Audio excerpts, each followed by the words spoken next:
Hello, welcome back to the series guys. This is day 9 of trying untried food or recipes. ನಾನು already 8 recipe try ಮಾಡಿದ್ದೀನಿ ಈ series start ಆದಾಗಿಂದ. But this will be my favourite forever from now. ನಾನು ಇವತ್ತು try ಮಾಡಿದ್ದು veg hakka noodles. Very simple recipe but yet delicious. A must try one from my series. ನಾವು restaurant ಅಲ್ಲಿ noodles ತಿಂದಿರ್ತೀವಿ, road side ಅಲ್ಲೂ noodles ತಿಂದಿರ್ತೀವಿ. But ಅದಕ್ಕಿಂತ ಚೆನ್ನಾಗಿ ನಾವು ಮನೇಲಿ ಟ್ರೈ ಮಾಡಿದಾಗ ಔಟ್ಕಮ್ ಚೆನ್ನಾಗಿ ಬಂತು ಅಂದ್ರೆ ಅದು ಅವಾಗೋ ಖುಷಿನೇ ಬೇರೆ. ನನ್ನ ವಿಷಯದಲ್ಲೂ ಅದೇ ಆಗಿದ್ದು. ಇಂಗು ತೆಂಗು ಇದ್ರೆ ನಾನು ಅಡಿಗೆ ಮಾಡುತ್ತನ್ನೋಕೆ ನಾನೇ ಸಾಕ್ಷಿ.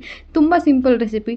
ನೂಡಲ್ಸ್ ನ ಬಾಯ್ಲ್ ಮಾಡ್ಕೊಂಡು ನಿಮ್ಮ ಇಷ್ಟ ವೆಜಿಟೇಬಲ್ಸ್ ನ ಚಾಪ್ ಮಾಡ್ಕೊಂಡು ತಿನ್ನಾಗಿ ಹೈ ಫ್ಲೇಮ್ ಅಲ್ಲಿ ಫ್ರೈ ಮಾಡಿ ಆಮೇಲೆ ಅದಕ್ಕೆ green chilli sauce, soya sauce, chilli flakes, ಆರಿಗ್ಯಾನೋ, Schezwan sauce, tomato sauce, ಆಮೇಲೆ ಮಸಾಲಾ ಕೊಟ್ಟಿರ್ತಾರಲ್ಲ ಅದ್ರ ಜೊತೆ ಆ ಮಸಾಲಾನ ಹಾಕೊಂಡು ಹೈ ಫ್ಲೇಮ್ ಅಲ್ಲೇ ಮತ್ತೆ ಫ್ರೈ ಮಾಡಿದ್ರೆ noodles is ready. This will be the best among all my recipes. Outcome ಮಾತ್ರ ಟಾಪ್ ನಾಚ್ ಆಗಿತ್ತು. ನೋಡೋಕೆ ಎಷ್ಟು ಚಂದ ಕಾಣ್ತಿದ್ಯೋ ಟೇಸ್ಟ್ ಕೂಡ ಅಷ್ಟೇ ಚೆನ್ನಾಗಿತ್ತು. And this will be worth trying. ಮತ್ತೆ ಮಿನಿ ವ್ಲಾಗ್ ಅಲ್ಲಿ ಸಿಗೋಣ ಹೊಸ ರೆಸಿಪಿ ಜೊತೆ. Thank you. ಸಪೋರ್ಟ್ ಮಾಡಿ, ಸಬ್ಸ್ಕ್ರೈಬ್ ಮಾಡಿ, ಲೈಕ್ ಮಾಡಿ. ಬಾಯ್ ಬಾಯ್.